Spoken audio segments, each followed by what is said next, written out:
السلام عليكم ورحمة الله وبركاته. أهلا ومرحبا بكم أعزائي المشاهدين وحلقة جديدة من استاد صحتي. النهاردة هيكون معانا حد جريء في المساحة الرياضية، محتاجين إنه يتكلم عن المنظومة الرياضية وما آلت إليه من أحداث يعني يند لها الجبين وأحداث مؤسفة. هيكون معانا الناقد الرياضي الكبير الأستاذ أشرف نور، مدير تحرير المصري الأسبوعي. اهلا بكم من جديد اعزائي المشاهدين وضيوفنا الاعزاء، ضيوفنا الاجلاء، الناقد الرياضي اللي لا يخشى في الحق لومة لائم، والاحداث الرياضيه على الساحه والتناحرات ما بين وزاره الرياضه واللجنه الاولمبيه واتحاد الكوره والنادي الاهلي كانت تستحق ان احنا نستدعي الناقد الرياضي الجريء الاستاذ اشرف نور، مدير تحرير المصري الاسبوعي. والحمد لله على السلامة. اهلا بيك يا كابتن، وانا مبسوط ان انا معاكم النهارده، وبالذات مع الدكتور محمد. دي تاني مرة انا مبسوط جدا ان انا معاكم النهارده في البرنامج الجميل ده. كنت معاه على الهواء من سنة ونص. تمام.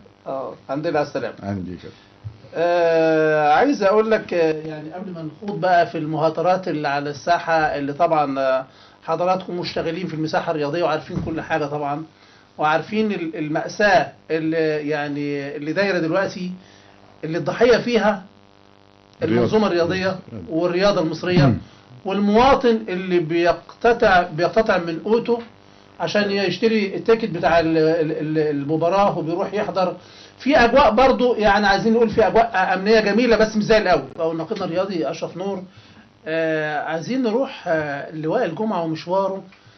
هذا اللاعب يعني هو طبعا ضرب رقم قياسي في موضوع الطرد، ان هو مباراتين متتاليتين اتطرد فيهم، وده مش معناه ان هو سيء الخلق، ولكن هو كان بيحاول يعني ينقذ هدف، فاضطر ان هو يمسك اللاعب او يعاقل اللاعب، فنال كارت احمر، خاصة ان في الحالتين كان اللاعب يعني تقريبا هينفرد او هيجيب جول.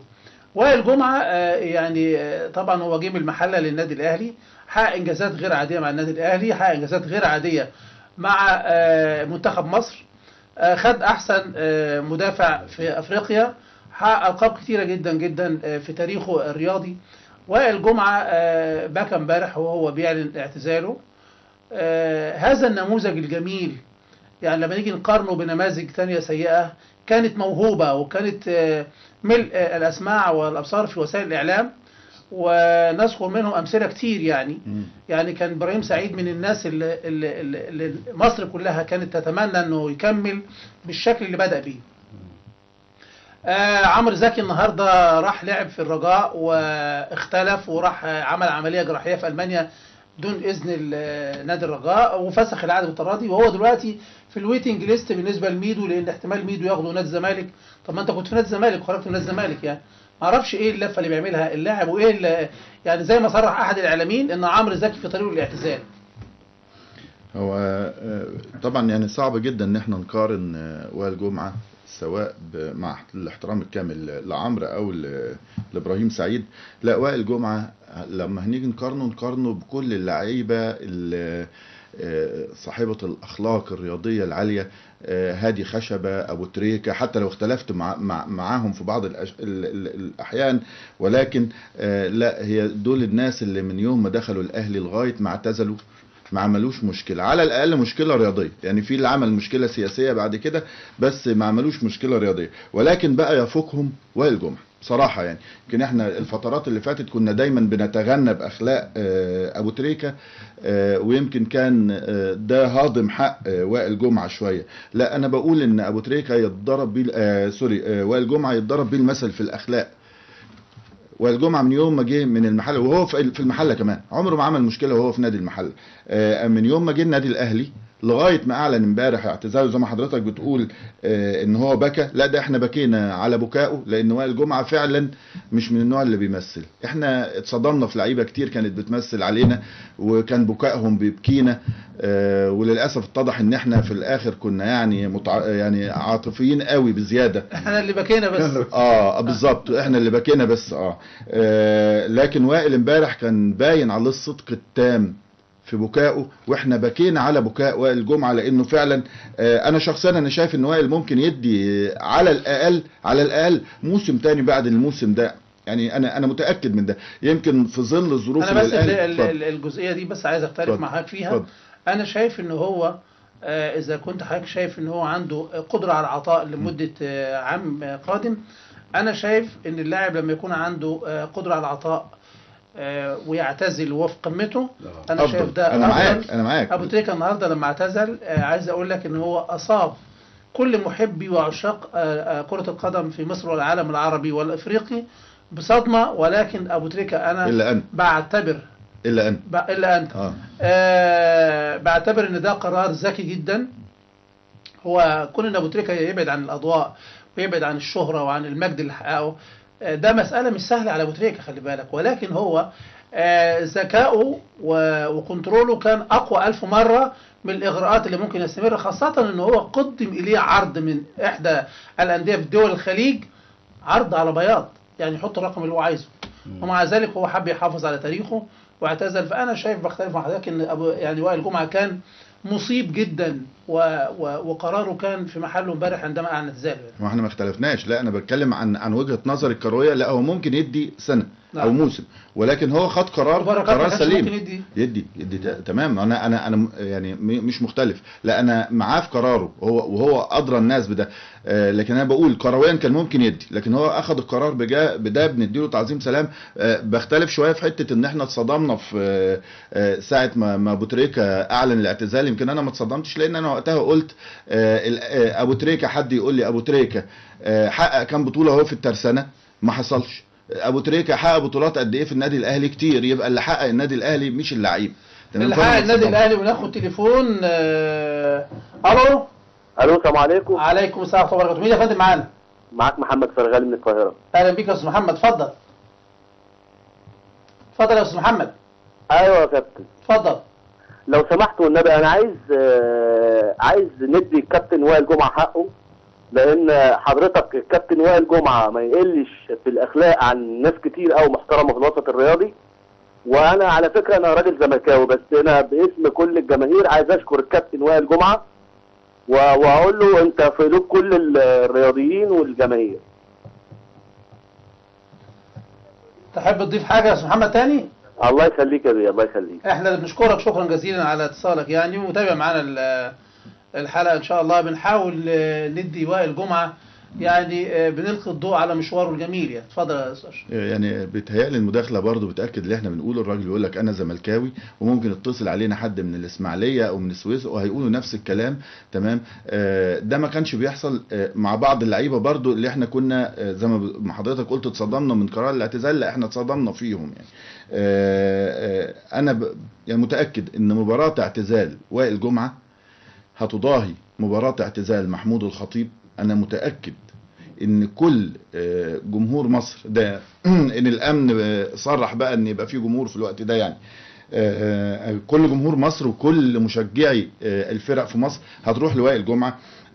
فانا بقول هو صائب وهو صاحب القرار في الوقت ده، ولكن انا كنت شايف ان هو ممكن يدي كرويا سنه تاني. لكن بقول له انت فعلا سبت بصمه.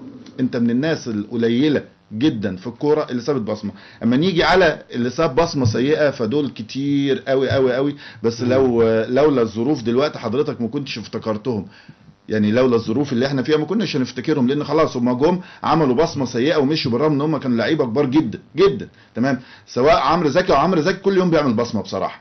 وما هيرجع دقيقين رجع بصمه سيئه. ده وما يرجع الزمالك بصمه وسكت. لا هم عايزين برضو نعرف بصمه في بطن الشاعر بقى يعني. فهم يرجع الزمالك هيسيب بصمه تاني، خلي بالك يعني. واخد بالك زي عصام الحضري يعني. ما اكثر البصمات. عايز اقول قبل ما تخرج من الكلام عن عمرو زكي ان من مفارقات القدر ان بطوله افريقيا 2006 كان عمرو زكي نزل بديل لميدو في مباراة السنغال اعتقد الشهيرة، وبعد نزوله بدقيقة او اكثر تقريبا احرز هدف. ودي كانت المباراة الشهيرة اللي حصل فيها خلاف بين ميدو وبين حسن شحاتة. النهاردة التاريخ بيعدي والايام بتعدي ويصبح ميدو مدير فني ومدرب نادي الزمالك، وعمرو زكي هيلعب ان شاء الله. ده لو جه ولعب في الزمالك هيبقى تحت قيادة زميل الملاعب السابق يعني. وهل سيعيد التاريخ نفسه ونلاقي حد خارج بيزعق لميدو ساعة التبديل؟ انا متاكد ان ده هيحصل ان اجلا او عاجلا، انا متاكد. الكوره ما بتسيبش. هو له تصريح قال ان رغم ان اللاعيبه نادي الزمالك كلهم في بينه وبينهم صداقه وفي بينه وبينهم علاقه يعني قويه، الا ان عمرو زكي اهو طبعا الا ان الا انهم بيسمعوا الكلام يعني. ده افريقيا طبعا بيسمعوا كلامه، بيقول لك هم بيطيعوني وبينفذوا قراراتي رغم ان في بينه وبينهم صداقات. ولكن حضرتك دايما بتاتي بالحاجات الجديده يا اشرف، تقول التاريخ هيعيد نفسه وان حد هيزعل ميدو وهو خارج يعني. هنلتقي اكيد ان شاء الله. ممكن انا لاعب في نادي الزمالك ممكن يزعل ميدو وهو خارج؟ اولهم عمرو زكي لو رجع الزمالك، اولهم عمرو زكي. اولهم على اعتبار انه كان زميله في الملاعب يعني. لا وغير كده، لا هو عمرو زكي اي حد هيدرب الزمالك برضه هيحصل فيه مشاكل. ما حصل قبل كده مشاكل باستثناء حسن شحاته، لان حسن كان ليه، او الكابتن حسن مع احترامي يعني ليه شخصيه مختلفه مع اللاعبين. شوف اللحظه اللي نزل فيها عمرو زكي واحرز الهدف. حسن شحاته طبعا في اللقطه دي كان بيتلفت للجمهور وقال لهم انا صح انا صح. هي دي اللي قال عليها الكابتن محمود بكر بقى، انا برددها عداله السماء. كان في اليوم ده مش يوم باليرمو يعني، كان في اليوم ده عداله السماء فعلا نازله للكابتن حسن. بس عايز اقول لك ان مش عايز اقول الحظ، توفيق ربنا سبحانه وتعالى طبعا، لان انا بعتبر الحظ دي كلمه يعني مش ما بحبهاش يعني. هو في توفيق من عند ربنا سبحانه وتعالى ان عمرو زكي يخرج مكان ميدو بعد الحادثه الشهيره، وانه ميدو خرج طبعا مع كابتن حسن شحاته بمشاده يعني غير لائقه برياضيين يعني، او لائقه بلاعب يعني. اتكلم مع المدير الفني بالطريقه ديت. بعديها بدقيقه واحده احرز عمرو زكي الهدف. ده معناه يعني انه ربنا بينصر حسن شحاته. الحظ لا ياتي الا لمجتهد يا كابتن جمال. نعم. انا امبارح كان في مباراه المحله والجونه، كابتن اشرف قاسم بعد ما نزل لعيب انا مش متذكر اسمه للاسف بدقيقه احرز له هدف الفوز. تمام. ده دليل على ان ربنا بيكافئ اشرف قاسم لانه مجتهد ومن المدربين المحترمين. تمام. فهو الحظ لا ياتي الا لمجتهد، زي ما جه لحسن شحاته في اليوم ده كان فعلا عشان يرد اعتباره قدام الدنيا كلها. نعم. دكتور، هاخد نجم مصر ونجم نادي الزمالك واحد رموز الرياضه في مصر ونجم محبوب لينا كلنا بكامل انتماءاتنا، هو الكابتن محمود ابو رجيله. يا جيمو مساء الفل يا جيمو. انت كل مره تخترع لي اسم يا كابتن محمود ولا ايه؟ لا ازاي صحتك؟ طمنا عليك الاول. مساء الفل عليك وعلى ضيوفك الجمال. ربنا يخليك. معانا الدكتور محمد عبد العال استشاري جراحه العظام واصابات الملاعب، ومعانا بعدين كلام بدون يعني كلام. الناقد الرياضي الاستاذ اشرف نور مدير تحرير مصر الاسبوعي. اهلا بيك يا اشرف. اهلا بيك يا اشرف. اهلا بيك يا كابتن. منورين صحتي. والنبي عايزين انت اللي منور الدنيا كلها يا كابتن محمود.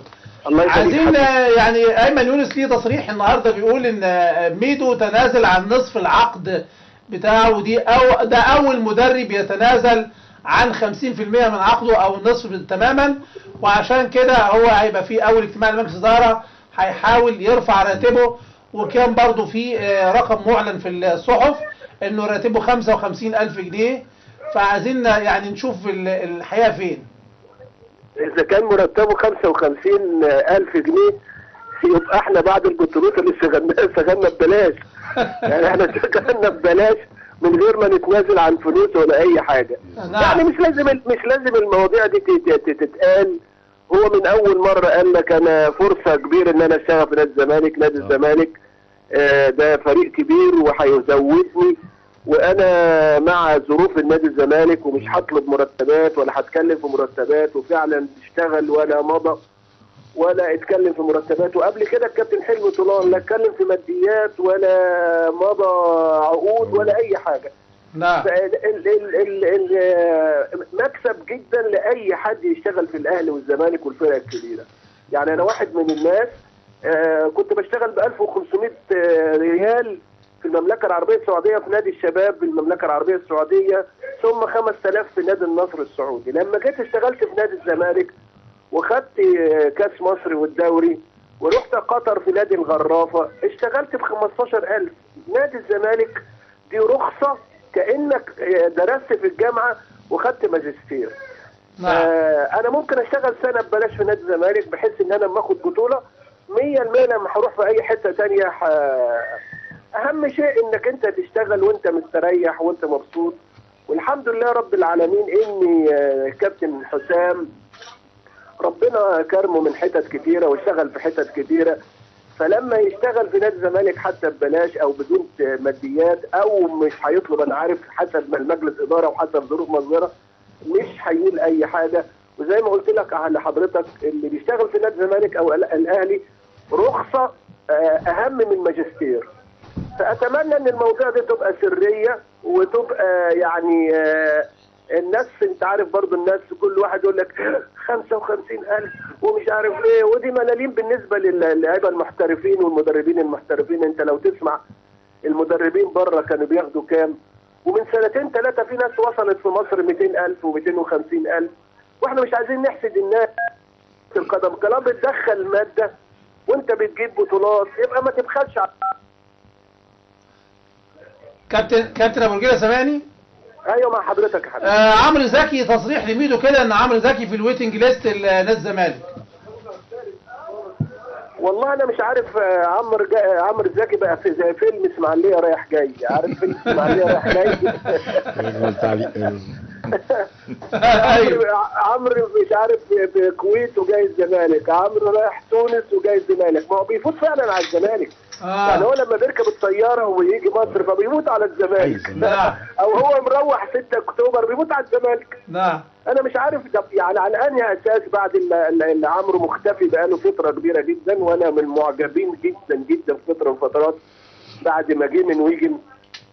انا مش عارف له خط سير، يعني مش عارف له خط سير وعلى طول مشاكل. يعني هي مشي من الكويت على انهي اساس وهو لسه ما لعبش مثلا اسبوعين ولا شهرين، وراح المغرب. لا قبل الكويت يا كابتن لما راح انبي 48 ساعه ومضى العقد وثاني يوم لغاه.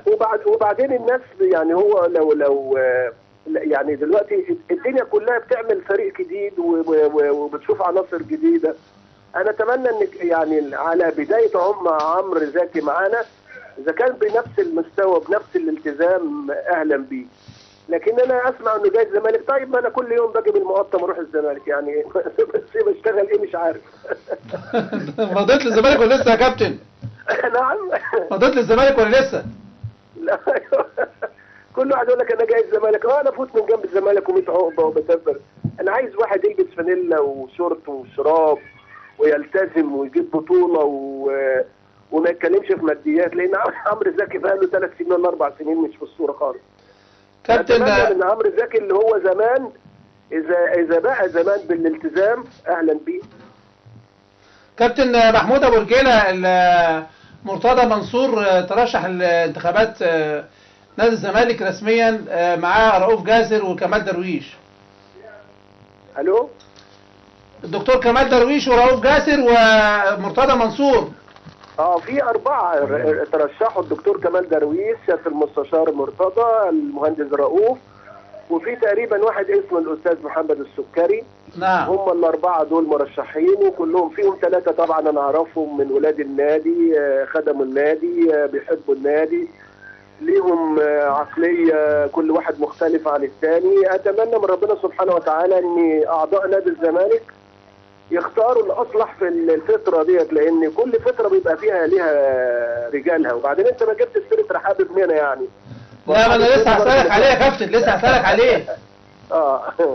لا يا كابتن عايز اقول لك ان رحاب محمود ابو رجيله هينجح بالتزكيه يا كابتن. الله يخلي حضرتك، يعني من هنجيب صناديق واحنا جايين، احنا هنجيب صناديق. انا الصناديق عليك، انا هجيب الصناديق. لا هو الموضوع ان رحاب محمود ابو رجيله اللي خدم نادي الزمالك واللي كان يتقاضى، يعني مش عايز اقول لك الملاليم واشتغل. جمال انا من سنه 57 في نادي الزمالك، الحمد لله خدت من نادي الزمالك الاسم الكبير دوت، لا اتعمل لي اعتزال ولا اتعمل لي بتاع مكافأة نهاية خدمة، جايب بطولات 5 بطولات، وانا لاعب جايب 6 بطولات، النتائج في اي حتة. فانا بطلب من الاعضاء مجلس الاداره انهم يكرموني في ابني، وابني مش واحد، ابني عنده شركة مقاولات وراجل محترم جدا وعامل برنامج على اعلى مستوى، والبرنامج اللي هيعمله هو اللي هيخلي الناس تختاره. لكن انا سواء ان رحاب موجود ومش موجود انا بموت في نادي الزمالك، لان ده بيتي وما اعرفش حته ثانيه، لا عندي قهوه ولا كازينو ولا كافيه اقعد فيه غير البيت دوت يعني. انت يا كابتن عايز اقول على هوا ان انت حاطط الكول تون بتاع التليفون بتاعك بحبك يا زمالك. ما هو انا بحب حاجتين، انا بحب مصر وبحب نادي الزمالك، ما عنديش حد تاني. كنت زمان بحب امي، بحب ابويا، بحب مراتي، كل دول اسمه بقى. كل دول اسمه بقى. كابتن محمود ابو رجيله بصراحه اتفضل. بصراحتك المعهوده وشرفيتك يعني اللي حاصل بين اللجنه الاولمبيه ووزاره الرياضه ده عاجبك؟ والله انا عايز اقول كلمه، يعني الناس ما تزعلش مني، انا اشتغلت بره مصر من سنه 70. اشتغلت في المملكه العربيه السعوديه حوالي 12 سنه، ورحت الامارات ورحت قطر ورحت اليمن ورحت سوريا ورحت البحرين ورحت عده بلاد اشتغلت فيها كتير. كنت بسأل مين اللي عمل القانون، يقول لي مصريين، اللوائح مصريين، الملاعب مصريين، الفرق الرياضية المصريين، مين اللي عمل الدساتير مصريين. ولما نيجي هنا الفترتين اللي فاتت 3 سنين اللي فاتت نزلوا كل الناس الأرض، يعني كل الناس وكل واحد هو اللي عارف والتاني مش عارف. وبعدين بنطلع ناس قامات في مراكز كبيرة بيطلع منها ألفاظ، والألفاظ ديت صعب علينا نبقى مثلا وزير او رئيس اللجنه الاولمبيه او واحد في وزاره او وزير صحه ولا بتاع ويطلع الالفاظ دي. انا مستاء جدا جدا، لان احنا المفروض ان كان زمان اي حد بره تقعد 2-3 عشان تحجز لك مكالمه، ده في ثانيه دلوقتي تنشر على العالم كل الكلام اللي طالع لك. فهل يعقل بان رئيس اللجنه الاولمبيه يطلع يقول الكلام دوت على زميل محترم ووزير محترم، حتى لو كان في اي حاجه في مناقشه بيننا وبين بعضينا؟ هل توصل الاحاديث ديت؟ انا شايف ان دي مفروض ان رئيس الجمهوريه ورئيس الوزراء لازم يحط لها حد، لان احنا عيب بعد الناس اللي ماتت وتعبت وغيرت التاريخ في مصر انه يشيلوا حسني مبارك من 30 سنه ويشيلوا الثاني في شهرين ونقول في حريه وعداله. لا، الحريه والعداله اذا كانت بالمنظر ده ما احناش عايزينها. لا. طب كابتن محمود ابو رجيله، ده رايك ان ده ما يصحش وده طبعا بيسيء لمصر والمنظومه المصريه؟ لو سالت حضرتك، لو دخلت على قهوه من القهاوي اللي فيها الناس البلد الجمال الحلوين دولت اللي بيتكلموا من قلبهم يقول لك ده عيب. انا بقول ده عيب يعني. نعم. اللي اتقال بينا وبين بعضينا في اي مكتب ما يطلعش كده على الهواء ومؤتمر صحفي ونقعد يشتم في الصحفيين والاعلام والبتاع. لا هو راجل المفروض اللي وصل للدرجه ديت المفروض لازم يحترم المقام اللي هو واقف فيها ده. كمان يعني ايه ما يسمحلناش ودنا تسمع الكلام دوت. نعم. طب يا كابتن محمود ابو رجيله، يعني رأي حضرتك المواضيع هتقول الى ايه؟ يعني مين في النهاية اللي هتبقى ليه كلمة الحق والكلمة العليا بصراحة؟ وانت طبعا يعني عارف. اسال حضرتك، اتفضل. اللاعب الاولمبي اللي في مصر في كل اللعبات مين اللي بيصرف عليه؟ نعم. جمهورية مصر العربية، الحكومة بتاعتنا اللي تصرف عليه. هم كل الانديه دي تبع مين؟ تبع وزارة الرياضة. فازاي احنا قاعدين نصرف على الناس دي كلها والناس دي كلها بيجي لنا من بره اوامر احنا ننفذها؟ هو القوانين يعني هل ممكن وزارة الرياضة تعمل قانون والاولمبيات تعمل قانون؟ طيب هنسمع قانون. انا سمعت انهم هيقعدوا في ارض محايدة كده ويعملوا قرعة ويشوفوا مين اللي قانوني يمشي. كابتن محمود ابو رجيله، نجم مصر ونادي الزمالك واحد خبراء الرياضه في مصر والرموز الجميله، كل التوفيق لرحاب محمود ابو رجيله في يعني ان يكون يعني عضو فاعل ومؤثر في نادي الزمالك ان شاء الله. يا جيمي الله يخليك تعمل نداء للاعيبه كرة القدم في مصر واللي مبطلين عشان الجمعيه بتاعتنا، لان احنا بدأنا نشيل ايدينا لان الظروف دلوقتي ما بقتش نقدر نصرف على 74 اسره بيروح لها فلوس كل اول شهر، والرياضيين نايمين خالص ومحدش بيعنا، ولازم تتكلم مع الناس مره واثنين وثلاثه، وبتحس كده بقى انك انت في الاخر. حتى في ناس ما بيردوش علينا دلوقتي عشان بيحسوا لما بكلمهم في التليفون ان انا عايز منهم حاجه. انا عايز منهم حاجه لله لربنا وللاسر اللي مستنيه يوم 25 و26 لغايه يوم 30 عشان يتبعت لهم الحاجه دي. وناس في الكوره احسن مننا واحسن من اللي موجودين في مصر كلها. كابتن محمود، احنا اتكلمنا كتير في موضوع جمعيه رعايه قدماء اللاعبين في مصر، بس انا عايز اقول لحضرتك على حاجه. احنا ليه يا كابتن، وانا اقترحت على حضرتك قبل كده ان احنا ما نعملش يعني الموضوع ده، مش عايز اقول اجباري، ولكن يقتطع من العقد وهو بيتمضي يا كابتن.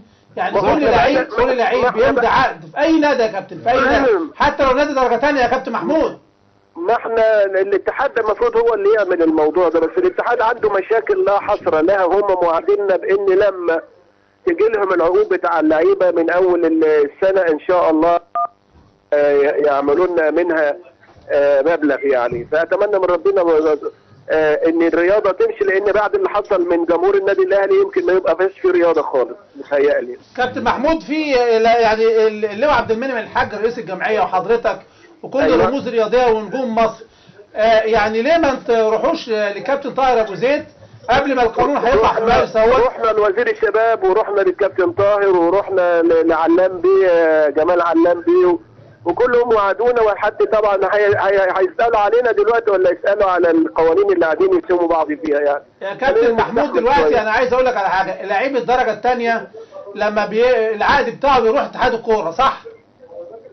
ايوه. اتحاد الكوره المفترض ان هو يحط بند كده في العقد على الورق المطبوع عليه شهاده 1%. احنا اقترحنا الكلام ده، وانت عارف ان الفتره اللي فاتت ديت بقى لنا 3 سنين الدوري العام مش مستقر والماديات مش مستقره. فلما نشوف لما ربنا سبحانه وتعالى كده الامور تمشي يبقى خير بالنسبه لهم. هو اللعيب اللي بيمضي عقد النهارده يا كابتن هو بكره مش هيبقى من اللعيبه القدامى؟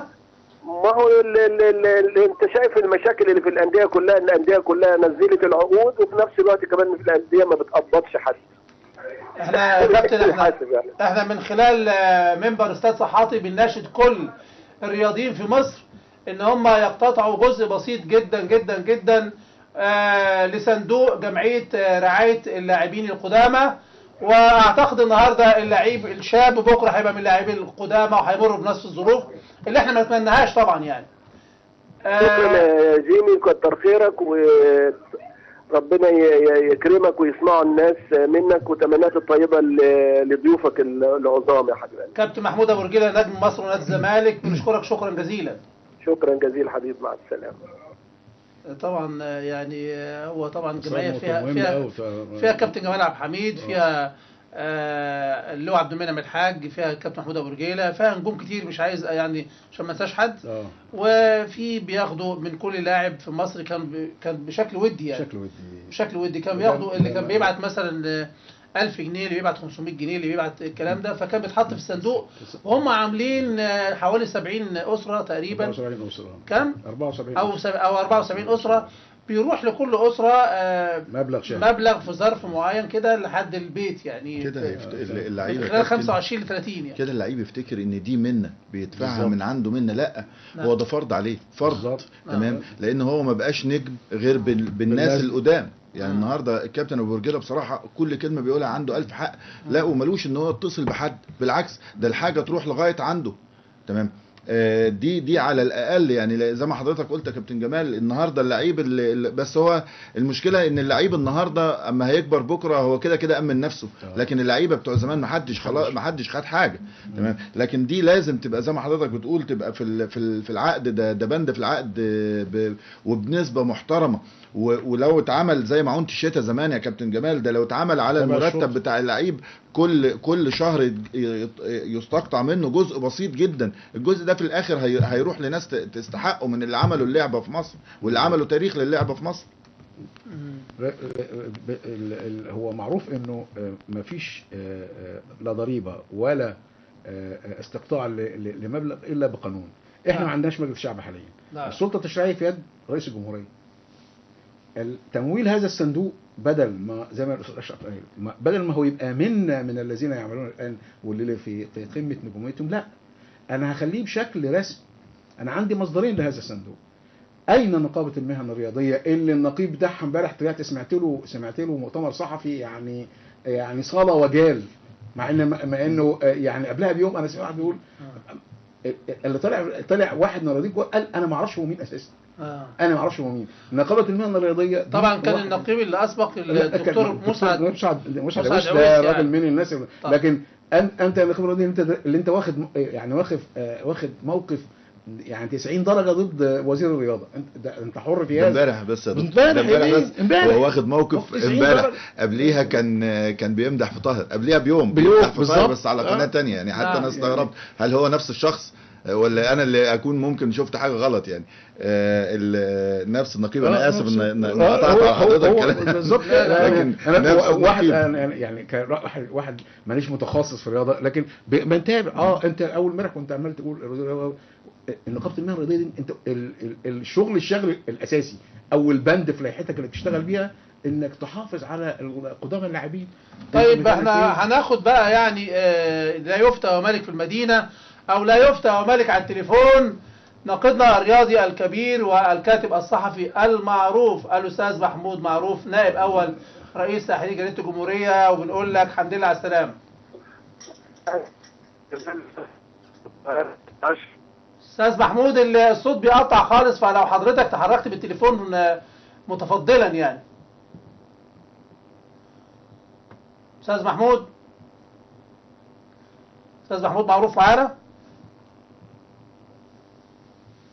طب يا ريت يعني تعود الاتصال بيه هديب عشان واضح. طيب الو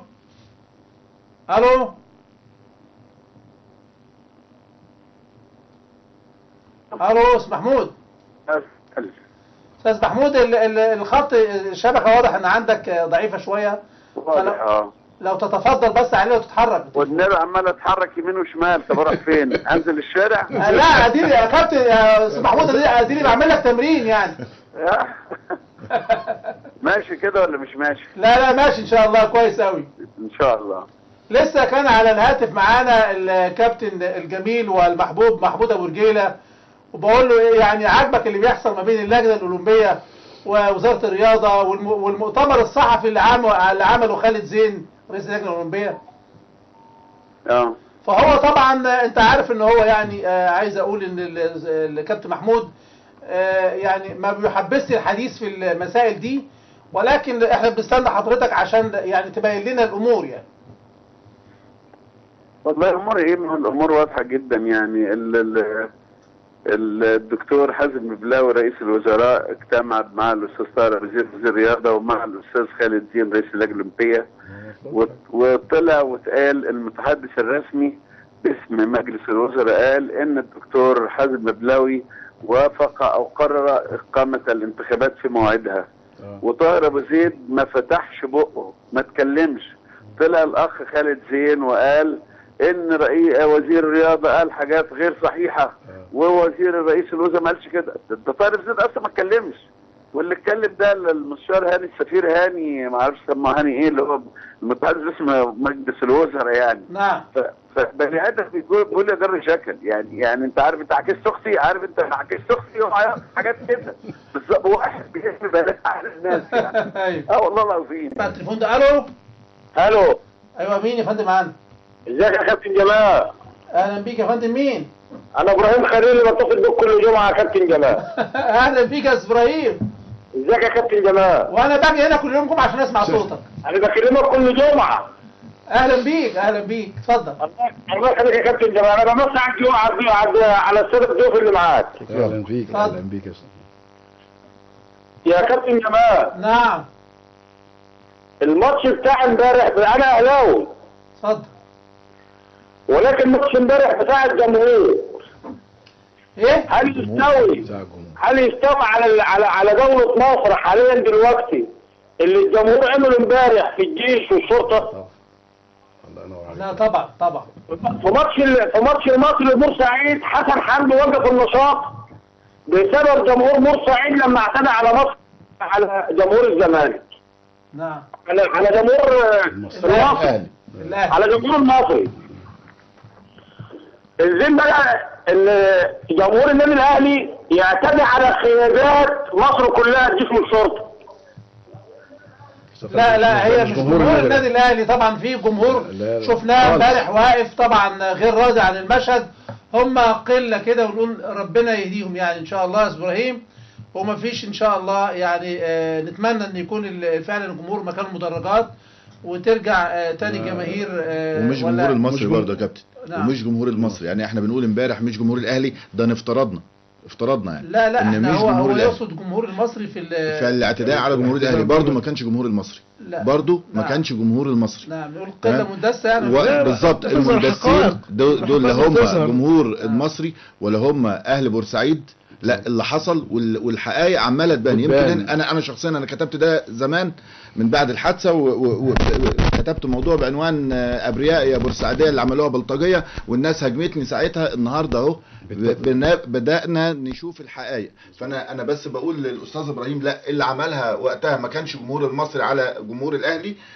وامبارح لو افترضنا هم ده فعلا مش جمهور الاهلي، لان انا واحد من جمهور الاهلي عمري ما هعمل كده في ناديه، واحنا منتظرين اكيد عقوبات هتحصل على النادي الاهلي. مفيش جمهور فرقه بيروح عشان يعمل مصيبه للفرقه، تمام؟ لا دول احنا عارفين الناس دي بتقبض عشان تروح كل مباراه تعمل ده. ويمكن انا في حلقه قريبه جدا كنت مع حضرتك اما سالتني ايه رايك في رجوع في عوده الجماهير، قلت لك لا، يا ريت الجماهير ما ترجعش، لان هو ده اللي بيحصل، تمام؟